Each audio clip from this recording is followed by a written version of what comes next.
ويحضر معنا في الاستوديو السيد علي العريض وزير الداخلية للحديث عن تطور الأوضاع بسليانة.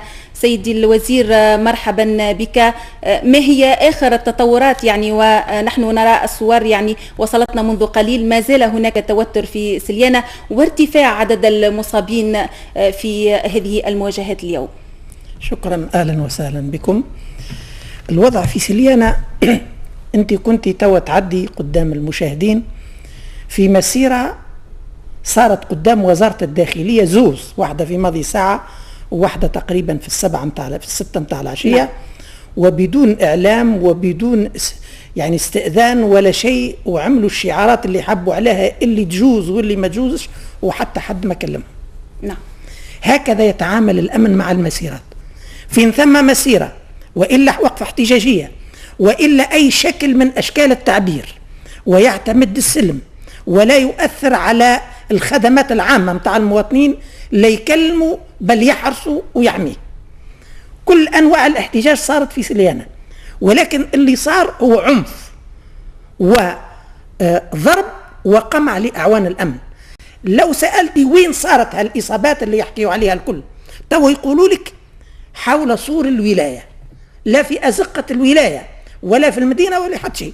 اليوم تم حرق 3 مراكز ومعتمدية، بخلاف التدمير اللي أصاب بناية الولاية، وهذه كلها ممتلكات الشعب التونسي ودافعينها ضرائب كل المواطنين الفقراء والأغنياء. نعم. تجي مجموعة تحب تحتج، مرحبا بالاحتجاج، بالنقاش، بالرأي في الحكومة، بالرأي في الوزارة، بالرأي في مشاريع التنمية. قول ما تريد، ناقش ما تريد، اضغط كما تريد، عبر كما تريد، لكن شيء واحد كي تتجاوزه تولي قاعدة تهدد في المجموعة الوطنية، وهو الشيء متاع ضرب، حرق وإتلاف واعتداء على أعوان الأمن. أعوان الأمن اضطروا باش يستعملوا اللاكريموجين. ليش؟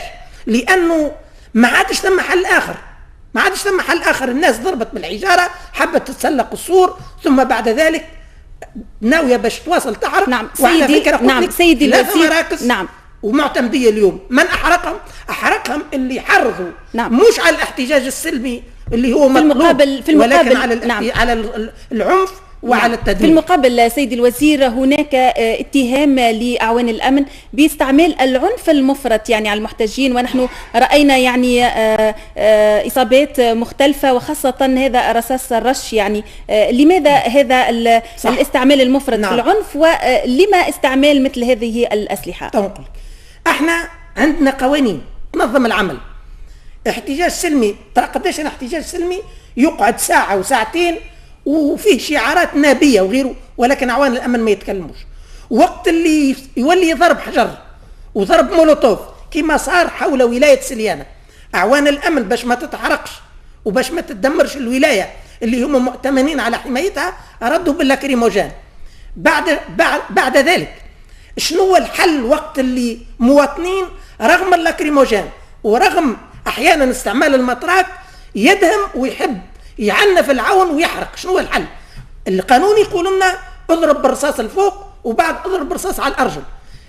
أعوان الأمن عندهم حل آخر مرحلي، وهو أنه المرحلة اللي جوز لهم فيها استعمال الرصاص يقولوا احنا ما نقتلوش أولاد الشعب، احنا نستعملوا أداة اللي هي شو اسمه. لكن لحظة لو سمحتي أستاذة، نستعملوا هالرش هذا اللي هو يؤلم ولكنه ما يعوقش وما يقتلش، يخلف إصابات يعني كما رأينا يعني حسب مصادر طبية تؤدي حتى إلى فقدان البصر. هذا الرش إذا كان واحد على مسافة متاع 20 متر من العون، 20 متر من العون، معناه ما يحسش به.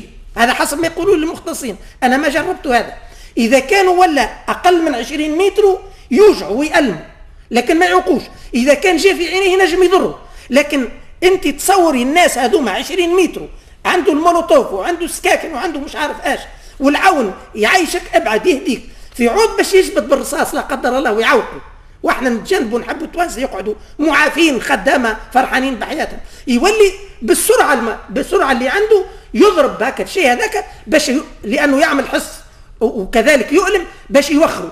وقت اللي هو يضرب واحد مطبس قاعد هاز حجره، الاخر قد يجي في وجهه، تجنبوا قدر ما استطاعوا. ولذلك الاعداد كلها هذه معناها عدد قليل جدا، وما تماش اللي فقد بصره حتى يقولون الطب. لكن احنا نأسف على اي اصابه حتى جرح صغير. اما احنا نقول لك باش ما نبعدوش الموضوع، جوهر الموضوع اما ان يترك للناس حرق ممتلكات التوانسه والاعتداء على كل ممتلكات الدوله، ولا دوله ولا هم يحزنون وقتها، والا ان سيدي الوزير ويلقى المسانده منكم، من الناس الكل، من الاعلام ومن المجتمع المدني اللي قاعد يندد بالامن وما ينددش بالحرق والعنف واللي قاعد يتمارس. المساندة لا يمكن أن تكون للعنف من أي جانب. ما سمعنا كان من جانب واحد، لم نسمع من حدد لا بالحق. لما سيدي الوزير وصلنا ندد بحرق معتمدية ولا حرق مراكز ولا اعتداء على رجال الأمن اللي متكسر اللي يوذنوا مشات اللي سمعتيش حاجة كما لا شيء إلا تنديد برجال الأمن اللي هم ليل ونهار واقفين معناها يعاني وهم أولاد الشعب. سيدي الوزير يعني اسمح لي لما نصل يعني بعد الثورة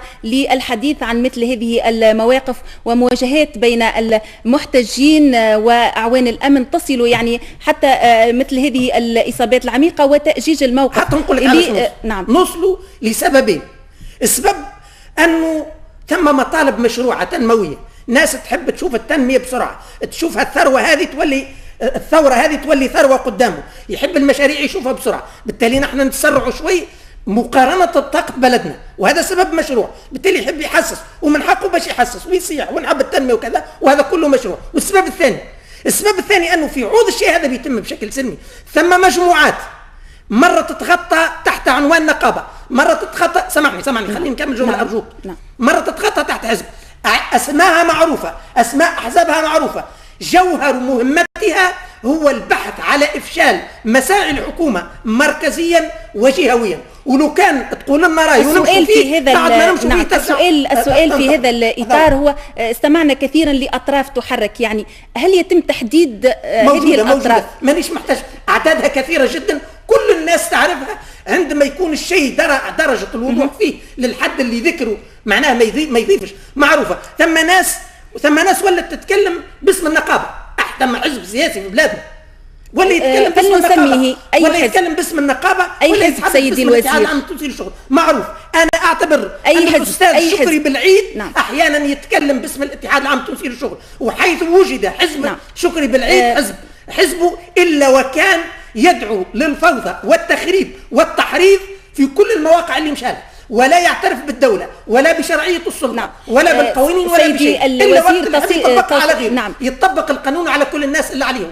تصلني الآن تصلني الآن هناك نداءات، هناك سيدي الوزير هناك نداءات الآن تصل من المواطنين يعني لتطويق الأمن لمنازلهم. ما ردكم وكيف تتابعون هذا الوضع يعني حتى يتم ربما الحد من الأمن؟ ما اعتقلش. عندك الآن أكثر من 3 أو 4 أيام رغم كل محاولة الحوار واتصالنا بالمركزية النقابية واليوم كاتب الدولة ووفد معاه من وزارة الداخلية انتقلوا إلى الولاية ودعوا كل الأطراف للحوار غادي في الولاية، ورفض الاتحاد عناصر الاتحاد اللي غادي قيادته قالت لا ما نجيش، وقبلها الوالي ينادي فيهم ما حبوش، وقبل الأحداث هذه يناديهم ما يحبوش إلى آخره. والأمن عندنا 3 أيام من المواجهات اللي حضرتك كنت تشيرها، الأمن ما وقف حتى واحد إلى الآن، بحيث لو كان يحب يوقف راه وقف برشا. الأمن ما وقف، لكن الأجواء تتواصل. الأجواء تتواصل مشحونة سيدي الوزير. أكاذيب كثيرة قاعدة تصير. نحب الشعب يبدأ على بينة أننا واقفين قايمين بالواجب، ماناش باش قالوا على مسؤوليتنا. سندافع على الامن، على امن التوانسه، على قدر الطاقه مع المحافظه على كرامتهم، وان شاء الله ما تصيرش تجاوزات. لكن في الاحداث هكا راهي تنجم تصير تجاوزات. كل هذا التوتر ربما هو نتيجه مطلب اساسي، توتر الاوضاع اكيد يعني تنعكس يعني لا مش من عكس صوتي على الخاطر باش نجم نبلغ. هناك مطلب أساسي الآن أصبح يرفعه الأهالي في سليانة وهو تنحية الوالي الذي تتمسك الحكومة به. ما الحل إذن؟ شوف سيدتي، معناها إذا كان كل واحد ما يعجبوش حد يجي توا هذه المجموعة متاع الاتحاد، المكتب التنفيذي متاع الجهوي متاع الاتحاد العام التونسي للشغل بسليانة جاء اقتحم مكتب الوالي في البداية بسبب عركة بين زوز موظفين راهي صايرة في طريق قداش المؤسسة. تتعالج بشكل اداري، وفي الحالات القصوى تمشي حتى للقضاء، وهذا سير به العمل. حتى في وزارتي كل مره ناس تصير لها عركات والاختلاف تنجم تتعالج. لكن تطورت الاوضاع. اسال اللي طورها تقولي علاش. هل انه عمل نقابي اقتحمت مجموعه مكتب الوالي وبقت فيه يوم كامل وتطالب بعزل الوالي، وكسرت ما كسرت من الادوات غادي، وهذا يعتبروه الاسلوب والعمل النقابي.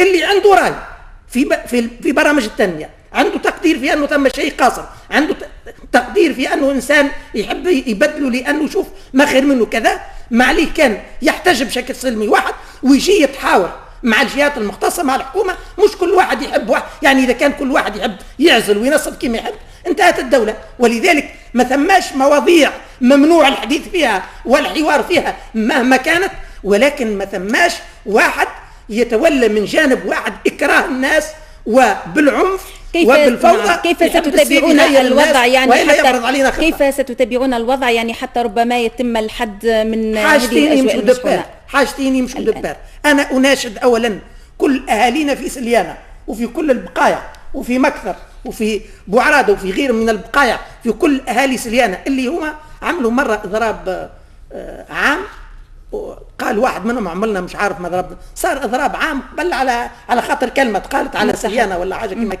ناشدهم باش ما ينجروش وراء الدعايات المغلوطه. واحد. اثنين، كل الاحتجاجات السلميه مرحب بها وما تلقى كان الحمايه. نعم. واحد يحتاج. ثلاثه، الحوار ما هو الباب اللي ندخلوا به باش نقيموا شنو مشاريع التنميه. مع من سيفتح الحوار اليوم؟ الحوار مع الحكومه والولايه موجود ديما. نعم. احنا بعثنا قلنا ممثلين للحكومه مع الوالي مع الاعضاء المكتب بالنسبه نعم. مع اتحاد الشغل مع كل المنظمات. الباب مفتوح من غدوه الصباح اذا يحب. نعم. اليوم بالنسبه للعنف حتى نختم موضوع الوالي. هذه مساله رئيس الحكومه يعرف وقتاش يغير والي. واحده من الاشياء اللي نعتمدوها هي التقييمات واراء المجتمع المدني وغيره. ايش نقيم ونشوف. وعلى فكره نعم. راي ولايه سليانه رقم 3 في انفاق الميزانيه وفي المشاريع التنمويه نعم. في الجمهوريه توا هي تجي في المرتبه الثالثه، فتوا زوز ولايات بركه من حيث الانجاز. نعم. حتى نختم بسؤال عن العنف الموجه ايضا عن الصحفيين، يعني ما تقييمكم؟ ما في باليش انه ثم صحفيين ان شاء الله ما يكون هناك حد، ولكن اذا ثم حد تضرب ظلما نعتذروا له ونحلوا تحقيق في شكون ضربوا وماذا بيجي. انا ما وصلنيش انه ثم صحفي تضرب. هناك بيان صدر اليوم من النقابه الوطنيه للصحفيين. اذا بهذا نختم. التعليمات نتاعنا واضحه. نعم. ما نعتدوش على المواطن، كرامه المواطن، ونحب ناكد للمواطنين الكل راهو الاوضاع اللي نجابهوا فيها انواع من العنف والحرق والاتلاف وغيره راهي ما تخليش الانسان امام الطريق اللي ما فيش ضحايا. لازم تصير شويه منا وشويه منا، وان شاء الله نمشوا الى التهدئه والى الحوار والى حلول. شكرا لك سيد علي العريض وزير الداخليه، حضرت معنا للحديث عن الاوضاع بسليانه. شكرا لك ولاهالي سليانه.